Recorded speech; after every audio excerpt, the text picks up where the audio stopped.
You're sitting in a darkened room, forced to stay fixed facing forward. You can't help but fidget, but if you do, you get some piercing looks. You've been dreading this. Time seems to have stood still.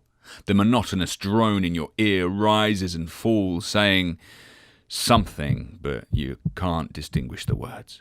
On you stare. Why me? How did I end up in this situation? Is this torture? Well, yes, actually, but not in a conventional way. You're experiencing something that all office staff have probably encountered at some point, if not multiple times in their careers. Death by PowerPoint.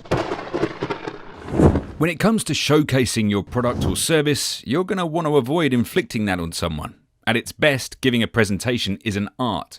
It's the canvas, the plinth upon which your product is displayed. Take this course to learn how to get your products noticed and unlock the secrets to an integral piece of the sales pipeline. It's time to knock it out of the park.